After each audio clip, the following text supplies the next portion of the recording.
नमस्कार साथियों, मैं मिथिलेश कुमार और आप मेरे साथ बने हैं यूट्यूब के द कॉन्सेप्ट चैनल पर। साथियों, सेशन पे लास्ट तक बने रहे, सेशन को लाइक करें, सब्सक्राइब करें, अपने दोस्तों के साथ शेयर करें, साथ ही अच्छा या बुरा कमेंट जरूर करें, जिससे कि मैं आप सभी के लिए इसी तरह का एग्जाम ओरिएंटेड वीडियो लाता रहूं। तो आज के सेशन में हम आहार नाल के 5 भागों में से पहला भाग, जिसे मुख गुहा कहते हैं, और मुख गुहा के अंतर्गत आने वाले जीभ, दांत और लार ग्रंथियों में विशेष रूप से दांत से जुड़े हुए जितने भी महत्वपूर्ण पॉइंट्स है उसको कवर करेंगे। तो चलिए सेशन की शुरुआत करते हैं। सबसे पहले मैं आपको बता दूं कि मुख गुहा को ही हम लोग इंग्लिश में ओरल कैविटी कहते हैं या बकल कैविटी कहते हैं, या यूं कहें कि ओरल कैविटी या बकल कैविटी को ही हम लोग हिंदी में मुख गुहा कहते हैं। तो मुख गुहा के अंतर्गत आपको आ जाता है जीभ, दांत और लार ग्रंथियां। तो पिछले सेशन में हम लोग मुख गुहा के अंतर्गत आने वाले जीभ और इस जीभ से जुड़े हुए जितने भी एग्जाम ओरिएंटेड पॉइंट्स थे उसको मैंने कवर किया है। जो बच्चे इस वीडियो को नहीं देखे हैं उसे देख लेंगे, देखने के बाद पेन डाउन कर लेंगे और पेन डाउन करने के उपरांत उसे 2-4 बार पढ़ेंगे तो चीजें आसानी से याद हो जाएगी। फिर भी चलिए मैं इसे एक बार फिर से रिकॉल कर देता हूँ। तो पिछले सेशन में जीभ से जुड़ा हुआ मैंने बताया था कि जीभ को हम लोग स्वाद के हिसाब से 4 भागों में बांटते हैं, और इन 4 भागों में जीभ का जो पहला भाग होता है जिसे हम लोग अग्रभाग कहते हैं, इसी अग्रभाग से हम मीठे स्वाद का अनुभव करते हैं। जीभ के पश्च भाग से हम आपको कड़वे स्वाद का अनुभव करते हैं, और जीभ के अग्रभाग और पार्श्व किनारा से नमकीन स्वाद का अनुभव करते हैं, तथा केवल पार्श्व किनारा से हम खट्टे स्वाद का अनुभव करते हैं। इससे उपरांत या इसके अलावे भी मैंने कुछ पॉइंट्स बताया है, उसे देख करके आसानी से याद कर लेंगे। अब हम आज के सेशन में दांत से जुड़े हुए जितने भी महत्वपूर्ण पॉइंट्स है उसको कवर करेंगे। तो दांत से जुड़ा हुआ आज के सेशन का पहला महत्वपूर्ण पॉइंट बनता है कि दांत के अनुसार मानव को हम लोग समदंती कहते हैं या विषमदंती कहते हैं।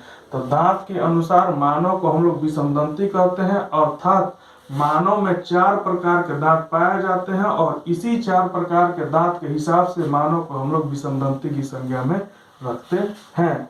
तो दांत से जुड़ा हुआ दूसरा महत्वपूर्ण पॉइंट बनता है कि मानव के मुख गुहा में या मानव के मुख में कितने प्रकार के दांत पाए जाते हैं। तो मैं बता दूं कि मानव में या मानव के मुख गुहा में 4 प्रकार के दांत पाए जाते हैं, और ये 4 प्रकार के दांत में पहले प्रकार के दांत को हम लोग कृतंक बोलते हैं, जिसे इंग्लिश में हम लोग इंसीजर कहते हैं। दूसरे प्रकार के दांत को हम लोग रदनक कहते हैं, जिसे इंग्लिश में कैनियन कहते हैं। तीसरे प्रकार के दांत को हम लोग अग्रचवर्णक कहते हैं, जिसे इंग्लिश में प्रीमोलर कहते हैं। और चतुर्थ प्रकार के दांत को हम लोग चवर्णक कहते हैं, जिसे इंग्लिश में हम लोग मोलर कहते हैं। तो मानव में कितने प्रकार के दांत पाए जाते हैं? 4 प्रकार के दांत पाए जाते हैं। और वे कौन कौन से दांत हो गए? कृतंक, जिसे इंग्लिश में हम लोग इंसीजर कहते हैं, रदनक, जिसे इंग्लिश में हम लोग कैनियन कहते हैं, अग्रचवर्णक, जिसे इंग्लिश में हम लोग प्रीमोलर कहते हैं, और चवर्णक, जिसे इंग्लिश में हम लोग मोलर कहते हैं।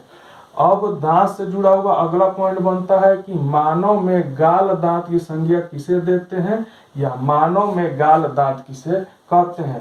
तो अग्रचवर्णक, जिसे इंग्लिश में हम लोग प्रीमोलर कहते हैं, और चवर्णक, जिसे इंग्लिश में हम लोग मोलर कहते हैं, इस दोनों दांतों को ही हम लोग सम्मिलित रूप से गाल दांत की संज्ञा देते हैं या गाल दांत कहते हैं। तो गाल दांत किसे कहते हैं? अग्रचवर्णक, और चवर्णक दांत को हम लोग गाल दांत कहते हैं। अब दांत से जुड़ा हुआ अगला पॉइंट बनता है कि बुद्धि दांत किसे कहते हैं, यानी मानव में किस दांत के निकलने के उपरांत मानव को हम लोग कहते हैं कि यह मानव अब बुद्धिमान हो गया है। तो कौन से दांत के निकलने के उपरांत? तो मानव में तीसरे चवर्णक दांत जब निकल जाते हैं तो कहते हैं कि यह बच्चा अब बुद्धिमान हो गया है। तो बुद्धि दांत की संज्ञा किसे कहते हैं, बुद्धि दांत किसे कहते हैं? तीसरे चवर्णक दांत को। अब दांत से जुड़ा हुआ पॉइंट बनता है कि दांत का जो ऊपरी परत होता है उसे किस नाम से जानते हैं या क्या कहते हैं। जब आप आईने में अपने दांत को देखेंगे तो दांत का जो ऊपरी हिस्सा आपको चमकदार और सफेद दिखाई देता है, इसी को हम लोग दांत का ऊपरी परत कहते हैं। और इस दांत के ऊपरी परत का नाम हो जाता है आपको दंतवल या इनामेल। यानी कि दांत का जो चमकदार और सफेद वाला हिस्सा होता है वही दांत का ऊपरी परत होता है, और इसी चमकदार और सफेद को हम लोग दंतवल्क या इनामेल की संज्ञा देते हैं या दंतवल्क या इनामेल कहते हैं।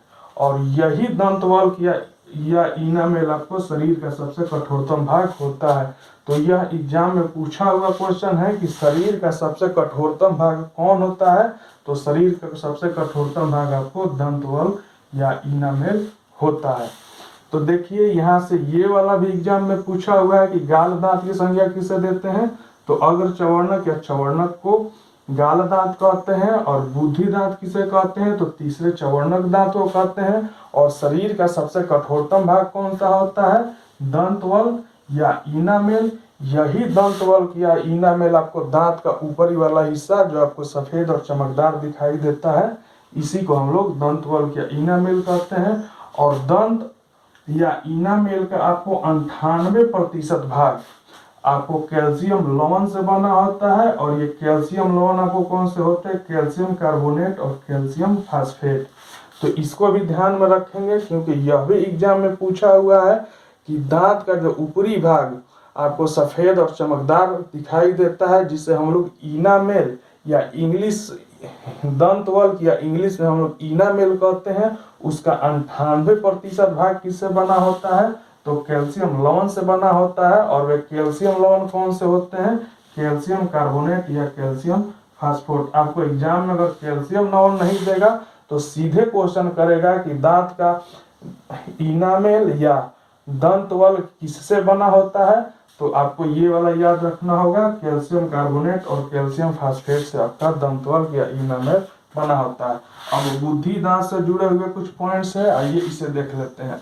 जैसे कि मैंने बताया कि बुद्धि दांत हमने तीसरे चवर्णक दांत को कहते हैं, वही मैंने यहाँ लिखा है कि बुद्धि दांत की संज्ञा हम लोग तीसरे चवर्णक दांत को कहते हैं। और तब यहाँ से क्वेश्चन बनता है कि यह जो तीसरा चवर्णक दांत है जिसे बुद्धि दांत कहते हैं, यह बच्चा में कितने वर्ष की आयु में निकलता है या जमता है। तो यह आपको 20 वर्ष की आयु में निकलता है।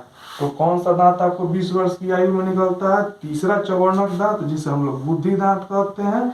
यह आपको बालक में 20 वर्ष की आयु में निकल आते हैं। अब इसी बुद्धि दांत को हम लोग अवशेषी संरचना की संज्ञा देते हैं, या यूं कहे कि इसे अवशेषी संरचना कहलाती है। तो अगर एग्जाम में पूछ दे कि अवशेषी संरचना कहलाती है तो कौन सी दांत अवशेषी संरचना कहलाती है, तो बुद्धि दांत को हम लोग अवशेषी संरचना की संज्ञा में रखते हैं। तो आइए एक बार इसे रिकॉल कर लेते हैं। बुद्धि दांत किसे कहते हैं, तीसरे चवर्णक दांत को। और यह तीसरा चवर्णक दांत जिसे हम लोग बुद्धि दांत कहते हैं, यह बच्चा में आपको 20 वर्ष की आयु में निकल आते हैं। और इसी तीसरे चवर्णक दांत जिसे हम लोग बुद्धि दांत कहते हैं, इसे हम लोग अवशेषी संरचना की संज्ञा देते हैं, या अवशेषी संरचनाएं कहलाती है। तो साथियों, आज का सेशन आपको कैसा लगा कमेंट बॉक्स में कमेंट करके बताएंगे जरूर। तब तक हम आपसे विदा लेते हैं और फिर अगले सेशन में मिलेंगे एक नए टॉपिक के साथ। तब तक के लिए जय हिंद, वंदे मातरम।